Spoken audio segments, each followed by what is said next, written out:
Hi, I'm Hillary Hendershot.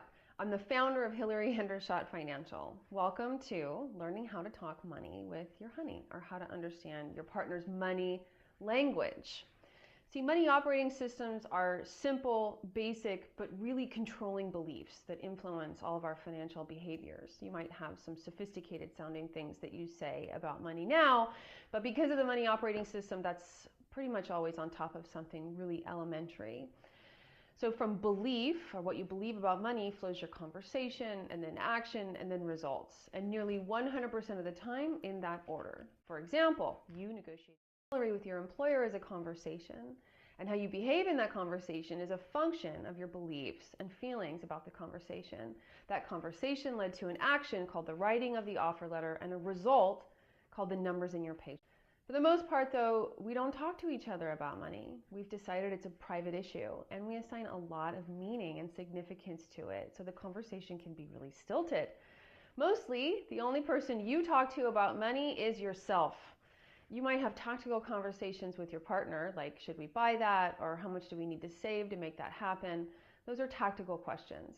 We don't often reveal what we really think is true about money because it's the water we're swimming in. So I think it's true, for example, that there's never enough money because of my money operating system. So I'm not going to complain about it because it's just true. It can't be changed. And the conversations I've had and before I examined my money operating system, we're all going to be pulled through that knowing. And my husband's money operating system is money is no problem, but I also think that money gives me value. So you can intuitively get that those two don't have a ton in common. So a few years ago, before we were married, we were planning our first vacation together. And there we are, planning to be on the beach in Costa Rica in our first vacation. And I was nervous about the spending and how to bring it up. So I mustered up my courage, and a few weeks before the trip, I said, hey, can we talk about the money? How would you like to split the costs? And after a few minutes of thinking about it, he said, well, you just pay what you want and I'll pay the rest. So let's back up and look at what's going on behind the scenes there. So first, I'm nervous about what the trip is going to cost, and he's already planning it and making reservations, and I don't have any input. So I don't have any idea what the tab is, and of course I'm worried that I don't have enough saved to pay for it. But I want to contribute because contributing money and having money makes me valuable. But for him, it doesn't really bother him, and really he'd rather not talk about it. So his response is out of let's just have this be no problem. But that left me feeling deflated, frustrated, and unimportant. And that small miscommunication was really just the beginning of all the mental gymnastics that he and I would have to do to get on the same page about money. So are you beginning to see yourself in this story? And the unraveling of the money operating system is something I teach really comprehensively in my online training. And I get students who produce breakthrough results because we go through and diagram and document all of their money systems. And part of your work as a couple is to determine what each person's money operating system is and the related systems of thoughts, conversations, and actions that keep it in place. First, you really want to examine your money history, and I'm going to ask you to be really honest and humble, and I want you to look into your money past. And now that you're beginning to understand your money operating system, I want you to determine if it's something that you want to perpetuate. Personally, as I've shared with you, my money history is spotty at best and destructive at worst. So for a while, I had to get really unattached to following my own natural instincts when it comes to money. I was rewiring my money mind. Here's the thing. Part of the money operating system might be a story about money that's entangled with the money OS and makes it more of a deep and complete experience. For example, many mothers have a money operating system that interacts with a story about sacrifice and needing to give up their own pleasure so their kids can have more than they did. What's your story about money? What have you sentenced yourself to? Is it a life of hardship and scarcity? What's the money pain you don't want to let go of? What's the thing you don't want to leave in the past? When you look at your history with money, look at the results you produced and ask yourself these questions. How did I handle money when I first earned it or received it? Did I act responsibly? Was I an overspender? That was me. Did I save? What are the emotions and obligations I feel are mine around money? The point of this is to determine whether your money operating system produces the results you want to produce or not. I mean, can you see the futility of being a person whose money OS leads you to produce results you don't like, yet you're arguing with your spouse or partner that you want to do things your way? Money operating systems have you do things like that, manifest things over and over again. Just like me, always overspending my high income so I could prove that there was never enough money. Here's another example. My husband likes to play the credit card points and bonuses game.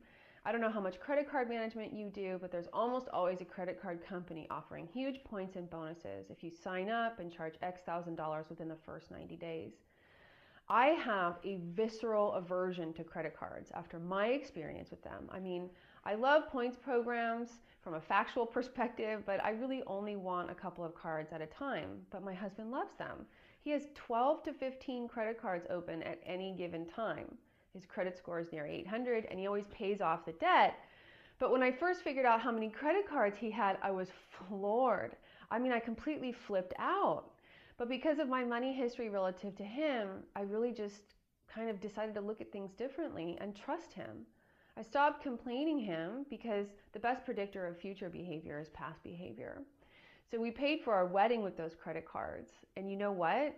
We went to Hawaii for 2.5 weeks for free because of his credit card points management skills. So it was incredible. And it's a perfect example of me being aware of our money histories and making a conscious choice that wouldn't have been possible without my understanding of the money OS. So take the time to map out your money systems. Understand how your money OS interacts with and maybe even contradicts your partner's. You really have to have compassion for your partner in this stage of the game because all their actions now are a function of past programming.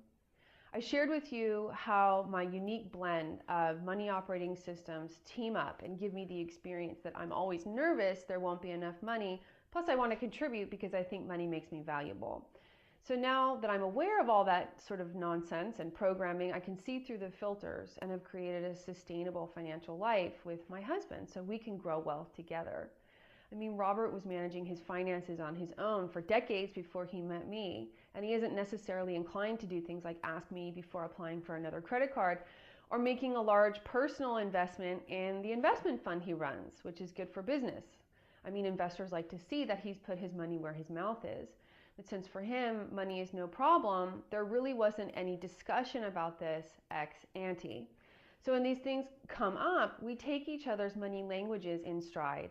I no longer accuse him of trying to keep me in the dark, and he tries to be more forthcoming.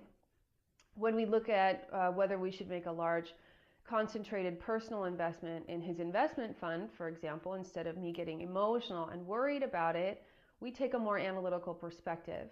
What are the history of returns in the fund? And for him, his record is really positive. And what benefits will having that amount of personal capital invested in a fund provide for us? And when it comes down to it, the common wisdom in his industry is that the manager needs to have something personal and deep in the fund. Many investors just won't consider it without it. And without investors, there's no income.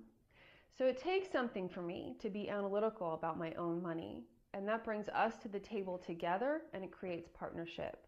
And what all this is talking around is the wildly disparate viewpoints we all have about money.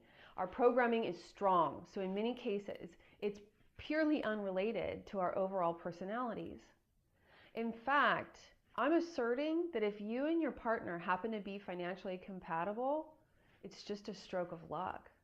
Many of us are going to be speaking different money languages when we get together, and it's a true test of human communication and understanding to have it work. I believe that if more people understood the money operating system and its impacts, financial strife in relationships could almost go away. I mean, your money doesn't care what your viewpoint of it is. No matter what you think about it, it still buys the same amount of gas and rent and movie tickets. And it's still your job to grow it over time so that it can pay you back in the future. Most healthy financial decisions are universal. So the couples who understand their own money operating systems and take the time to learn how to have power to produce positive results anyway and align on more objective truths truly have the ability to come together and not only create financial harmony and peace of mind, but grow their wealth together and enjoy freedom and choice later in life. So in the comments below, I want to hear from you. What are the ways you and your honey have learned to talk about money?